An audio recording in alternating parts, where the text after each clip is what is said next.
we are now happy to be joined by Taylor Ringold. Taylor is a tape operator at Wfan Radio, amongst other things. Taylor, thanks for being here today, man. Really appreciate the time. Evan, thanks, dude. Thanks for having me on. Absolutely. So, John, I just wanted to, before we dive into the interview, ask a little bit about your background, where you gained your first love of sports and figured out where it was kind of where you wanted to take your career path. I know you were a baseball player your whole life, played college ball at SUNY Purchase. Tell me a little bit about, how became, a lover of sports and wanted to get into it. Great question. I love sports from like a young age. Played baseball forever, like you mentioned. Played in college too. I remember going into my ninth grade guidance counselor's office and kind of figure out what do you want to do for a career. And then you realize, like, hey, look, well, you're not going to be playing for the Yankees, so let's be realistic here. So I said to myself, what's the second thing closest to that? And that is talking to players and talking sports. So right then and there, I made goals for myself at certain ages, what I wanted to hit, and where I wanted to be in my career. And I've kind of hit all those goals in stride over like a couple of years ahead of what my goals were. And I've had a great time. I worked for the New York Giants. I've worked for the Minnesota Twins. I currently work for WFAN Sports Radio. I have my own podcast. I've done other local radio, Stony Brook University, some cool stuff along the way. And it's, for a young guy like yourself, you got to understand this is a grind. And you already know just from talking off air before, it's a grind. And you also have the Clubhouse Club where I met you, MLB on Clubhouse, talking all things baseball. We're definitely going to get into that. Yeah. So, yeah, it's kind of started when I was in ninth grade. First internship, I was 16 years old. The story is that my dad's coworker / best friend, I think it was his cousin, was the meteorologist at a local ABC affiliate channel in Tulsa, Oklahoma. Wow. My dad's from Tulsa, so I have family in Tulsa, so it's kind of like perfect. So they got me in there for about a week and a half, 2 weeks with the sports department. I was hanging around the sports guys. There was like 3 or 4 guys that were there, and I've been somewhat in communication maybe 2 of them over the last 10 years still. Sure. But that was my first opportunity covering sports. And I didn't do really anything. I was more of like the stat guy for those 2 weeks. I would research, tagged along. I had like the credential pass on, and in Tulsa, Oklahoma, there's no pro sports, so it's high school football, and they have the University of Oklahoma. They have Tulsa Hurricanes and Oklahoma State Cowboys. So for college football, and I got to experience stuff that not a lot of 16, 17-year-olds were doing, 18-year-olds were doing. So yeah, absolutely. I figured out exactly what I wanted to do and what I didn't want to do right from that internship. So I didn't want to do local news. Right. I wanted to do something more, and I didn't know what that was at the time. But then as I've gradually gone through my career, I kind of figure out what it is. Right. So you mentioned, you started working in sports media with the New York Giants, Minnesota Twins, and, with that, you got to interview a lot of, really talented players during your time. Tell me about the whole experience during that stage of your career, what that was like, and then ultimately at the end of it, what led to you moving on from that? Man, you'll learn this early on if other people you interviewed talk about their careers. You'll notice that a lot of us, we just jump around, right? You just jump around from place to place, and it's kind of like this unwritten rule early in the industry. You got to work at a lot of different places and kind of work all over to show other people that you can work anywhere, you can do any kind of job. So right. I realized, I got the internship with the New York Giants when I was a senior in college, my first semester doing production department.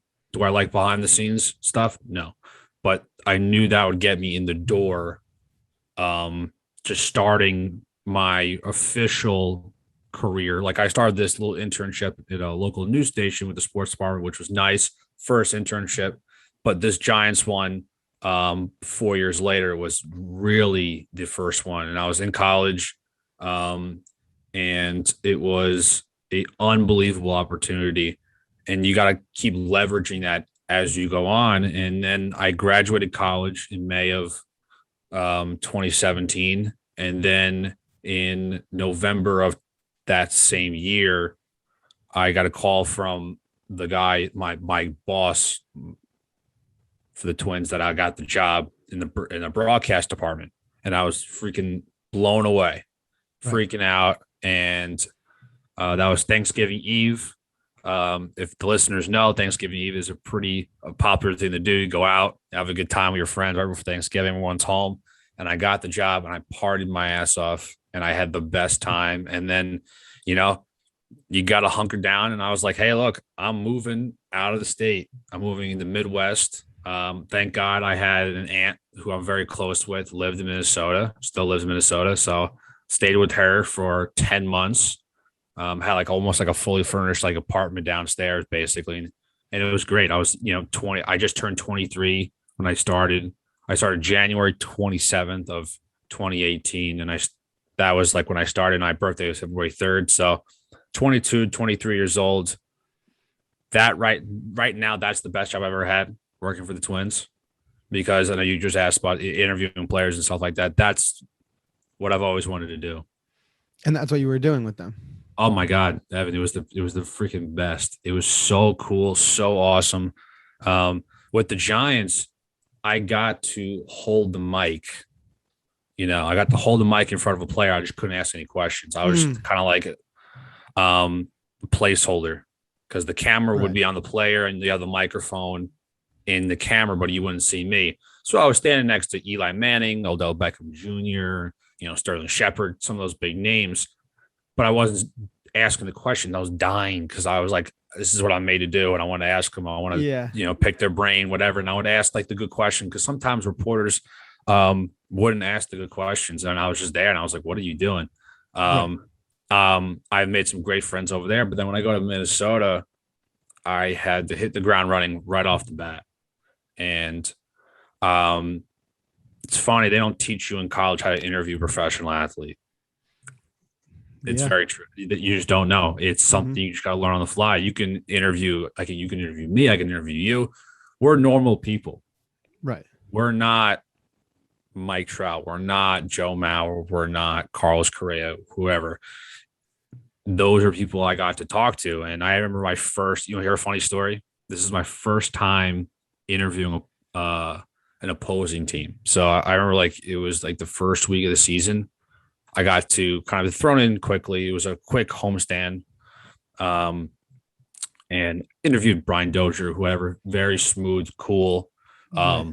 Nerves kind of were like away, whatever. And I think that was like pregame, and then I think post the next couple series or a series after, right after. I'm trying to remember. It was such a long time ago, but I remember like the first homestand, Houston Astros come to town. They are right off of a World Series championship. We know they cheated, Right. but we don't know at the time. So they're exciting. It's exciting for Twins fans, exciting for us employees, excited for guys like me who had to interview. And you got to understand, I'm 23, I'm a young guy. I'm going into either clubhouse. I'm going into the reporters are all veteran reporters, and you kind of stand out like a sore thumb being this young guy. So I remember I had a story I needed to do. If you remember that year, the Twins and the Indians played in Puerto Rico. Okay. I don't know if you're, and Jose Barrios and Carlos Correa played each other in high school down in Puerto Rico. And I wanted to get Carlos Correa's view on what this means for Jose pitching in Puerto Rico and their friends, whatever, and get that kind of insight. Right. Well, I was extremely intimidated. I was so freaking nervous, dude. I walk in and, you watch all these players when you're just as a kid, and then you're watching them as you get older, and then you're Alex Bregman's over there, Correa's over there, Brian McCann is over there. Yeah. And then one guy, I've only gotten starstruck twice during that time. And I'll talk when I interviewed Mike Trout. But then when Justin Verlander just walked by me, I was like, I was like, what's going, like, what planet am I on? You know, Yeah. it was just Yeah. very surreal. But then I interviewed Carl's career. I see him, he's sitting next to his locker. Oh God, it's like so annoying to say the story. So I had a microphone that had a recording device inside of it with an SD card. It's one of the cooler microphones ever. It's like $800. It's Okay. awesome. Yeah. So I clicked that, and then as a backup, I'm not used to using like mics and like something like this. And then I had your old standard tape recorder. Click the record button on that, and just for Sure. backup sake, I took the voice memos app on your phone Yep. and recorded on that. So I had like three like in Carlos Correa's face, and I just wanted to make sure that I was no problems, whatever. Yes. George Springer goes over to the like the DJ booth or whatever and takes his iPad and starts blasting disco music. Imagine blasting disco music and you're trying to get audio sound. Oh no. So barely anything got picked up. I'm freaking out because I'm a Nightmare. young guy. I want to tell him, like, hey, can you turn it off?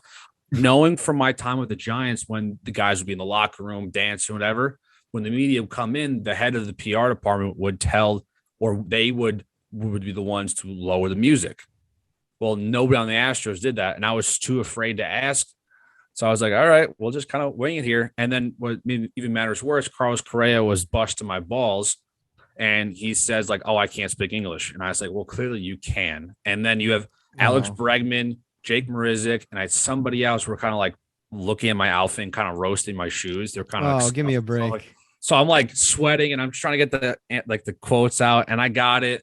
I had to like fix the music, fix the audio, take out the background noise and stuff like that. It was usable, but it was my first time interviewing an opposing clubhouse. They didn't After make it that, easy for you. no, but I'm happy it was like that, because there's also like the things you got to learn early on. It's like you got to fight through the adversity and fight through Absolutely. like the BS. And I'm glad it happened like week one of the season. Yeah, I mean, there's a bigger lesson to be learned there. Right. And it's all those lessons, right? There's all these lessons and cool opportunities and cool situations that came about in that job. Um, but yeah, I got to interview some really cool people like Trout and Matt Olson. Trying to The remember who stars of else. today. Yeah, Michael Brantley and Aaron Hicks. I got to see Aaron Judge. Didn't get to talk to him, but I got to see him. He Hmm. is a massive human being in front of you, and like, it was like almost I could touch him, but of course, I wouldn't touch him. Kind That's of weird. awesome. Yeah. That's awesome. Yeah, I saw that's pretty crazy you say that because I went to one time like Judge was on a minor league, rehab assignment at AAA Right. and I went to the game. One of my friends has like season tickets to the Rail Riders, the AAA Yankees. Mhm. So we went and you just see this guy walk by and he literally is just like a steed walking by running the bases like it's just he's a freak of nature. Doesn't it has a weird feeling when you see them in person, right? Right, because you see him on TV all this time and then you're like, wow, it's really them. The guy Right. that I watch every single day. Exactly. Yep. So especially for you, like when you were interviewing players consistently to like put like for that to be in front of you at that point in time, that's how I've always felt when I go to like a game and I actually see the players. It's just like to be Yeah. standing right next to them. It's so cool. Yeah. There was it kind of it grew it went away, that um way of thinking, like, oh my God, I used to watch him on TV. Now Right, he's you like get right in used front. to it, of course. Right. You got used to it. I got used to it pretty quickly because I was in the Twins clubhouse every single day, and you see the Mm, same guys over and over again. Buxton, Kepler, Eduardo Escobar, and Mauer, and Mitch Garver, all those guys, and you'd see them every single day, and you kind of develop a relationship, which was great. Um, but for the opposing clubhouse, it's you see them maybe once a series, and that's 3 game series, or twice. So you got to go. You're not going in with a developed relationship already. You're going in there kind of blind, and for a new guy like me, I don't have any years of interviewing this one person. Right? There's like right. 20-year veteran reporters that have interviewed this guy his entire career, so the relationship's there. For me, Totally. it was that's another thing that was annoying, but also it was great because it was a little adversity. I needed to like get the job done, in and out, and get a quality story done. Right. Right. Yeah, absolutely. So, moving on from that a little bit, I kind of want to talk to you about, what you've done on Clubhouse, that platform, Sure. and how you got the ball rolling on that. You're the founder of the MLB Club, and that's got 1.6 thousand members currently. And that's actually how you and I first met. I joined. Mhm. I was, I love Clubhouse, and I'm on there fairly often. Obviously, love baseball, so I guess that was I started joining the rooms fairly on in the process when you started that up. You were one of the first ones, Evan. Absolutely. What's funny was I joined Clubhouse because at the time it was invite only, right? Right. Yeah, that's when I joined as well. Right. I joined January of 2020, I want to say. No, maybe 2021. I don't know. No, 2020. What am I talking about? I'm gone for like a year. Um, and my friend Julian invited me. I joined. And of course, I was like in the social rooms and I was in like content creating rooms. And I said to myself, I want to start a baseball one. But at the time, you would have to show value. That's what they call it. Yes. Be on the app 3, 4 times a week for like 3 weeks straight. You apply for a club, and then they review the process you've been put in. Like they see how much time you've been on it and Yes. what the club is and what it's going to be about. So I didn't do that. I waited because I heard that they were going to roll out this feature where everybody can make a club. Anybody and anybody. You have 2 opportunities a month to do that. And I waited and I waited. I remember I was working at Wfan, one of my late night shifts, and I was just getting off. And I popped on Clubhouse right before I left, and I saw the feature rolled out. Stopped what I was doing. I missed my train, right? I made MLB on CH, and right from there, I made the club, and it kind of grew fast because I was already on the app for so long already, for about maybe 8 months or something, Right. 6 months. So I was in a lot of rooms, and I kind of I had a small following a little bit. I had like 700, 800 followers, which was, I guess at the time, that's kind of like a decent number Yeah, in that Clubhouse is. standards. Right. Um, and I just invited all of them. I invited all of them, and then once you have, I think at the point at one time MLB on CH, when you typed in MLB in the search bar, it was the very first baseball club, and I was competing against That's other how I clubs. found it. Right. Right. But I was competing against other sports clubs that talked about baseball, but I was strictly a baseball club. I wanted to make that its own thing.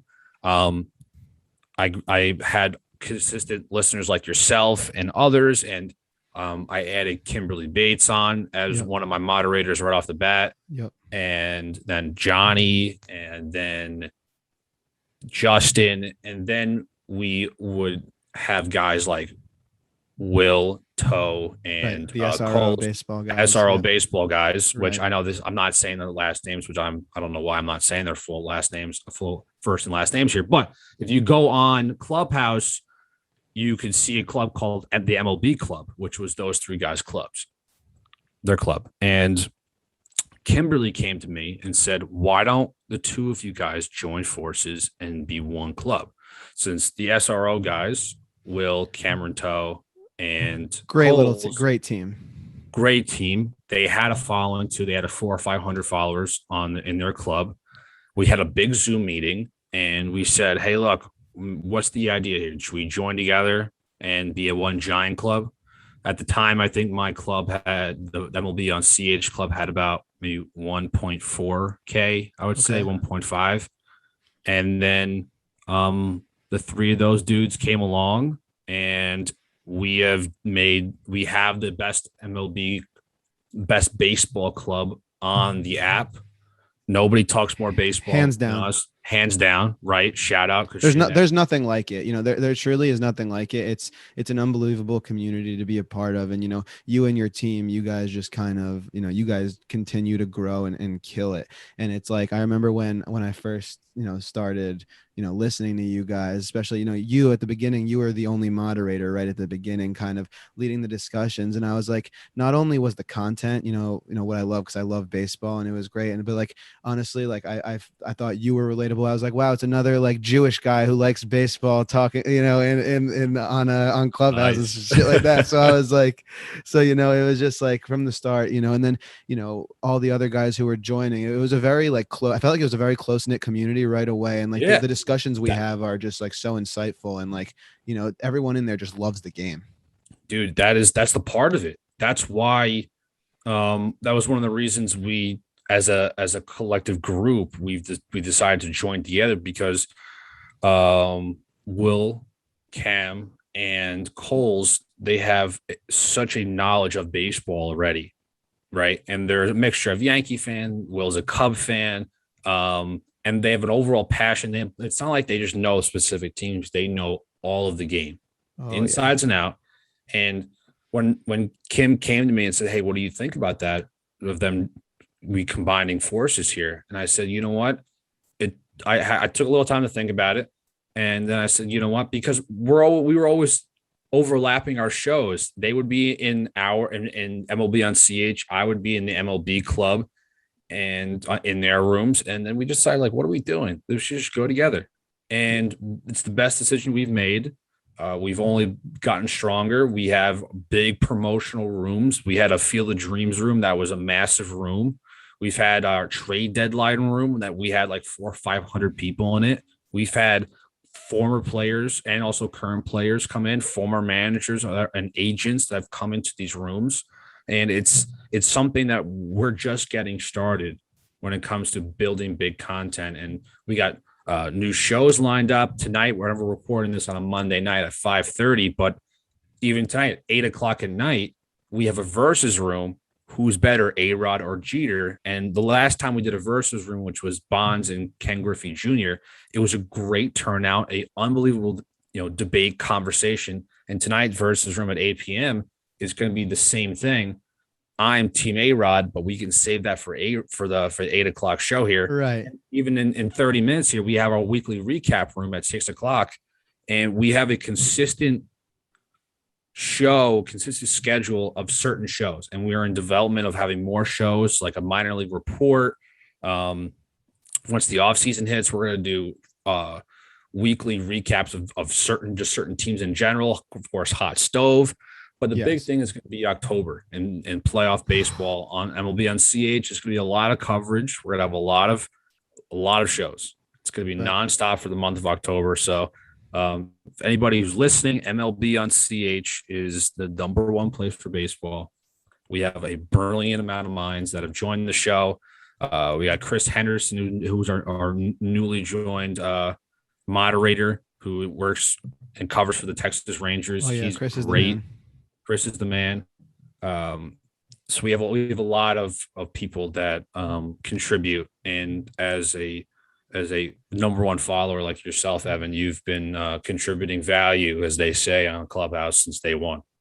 I appreciate that. And it's so great because anyone who's listening, I recommend you check it out, because it's like nobody's like, because you feel like sometimes with these things, there are some rooms where you're like, oh, like I don't want to talk because I don't think I'm like important enough to speak on this, and like people don't know who I am, because there's people up there who like are known in like the community and stuff like that. The cool thing about Clubhouse is you can connect with those people, and like you have a voice that you can speak to, and like people want to hear what you have to say. You know what I mean? Like there's no like not too important enough to speak or whatever. Like you can get on there and like speak your mind. And I think that's something that you were super great about, just like including everyone, welcoming people, and like creating that type of environment where it's like, come here and like join the community and like share the love of baseball with us. You know what I mean?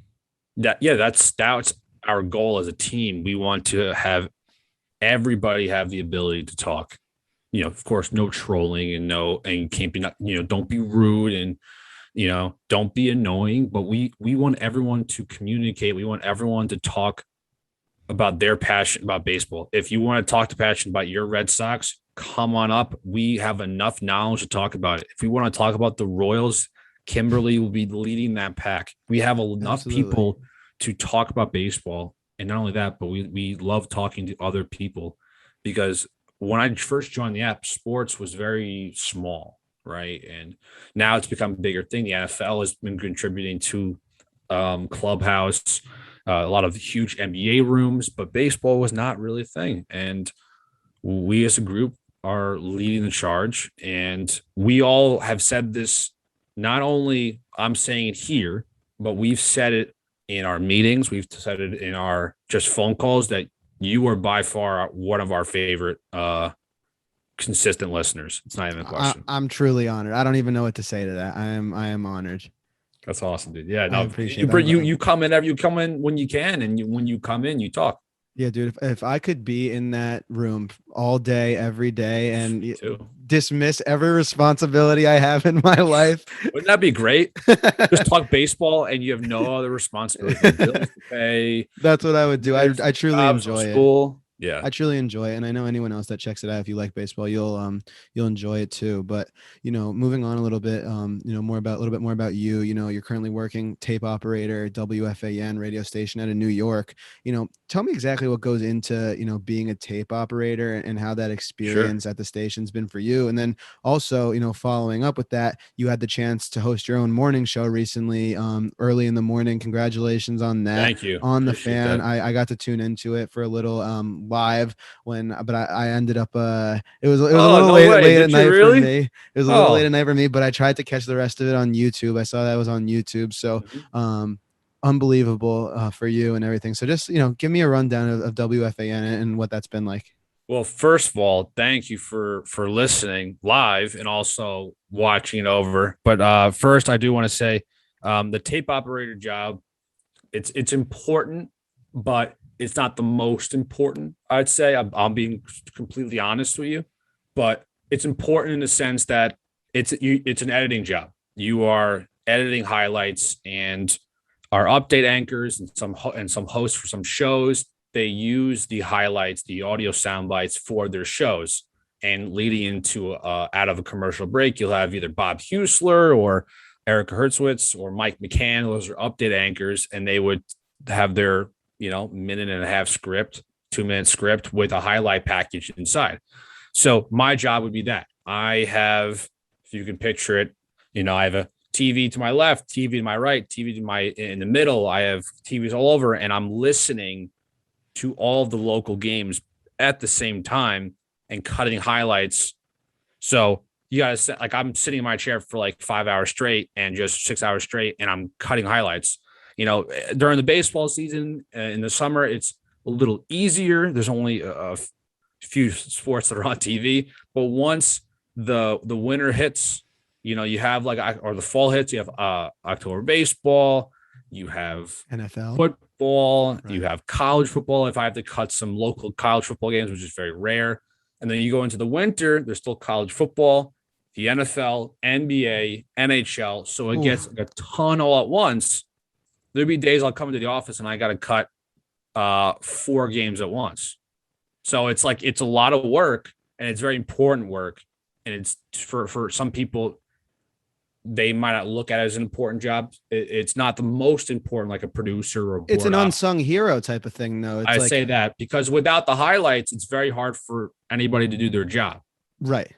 Right. It's one of those things that nobody thinks about, but you need it, Yeah, and it's something where it's kind of like the first stage of behind the scenes. Then you go to board op and you go to producer, or you can go vice versa. And I've the process to get to that point couldn't go quicker than others. So I'm hopefully going to the process of going into the producer role. But for the show, I had the opportunity to fill in at WFAN on September 2nd from 2 a.m. to 6 a.m.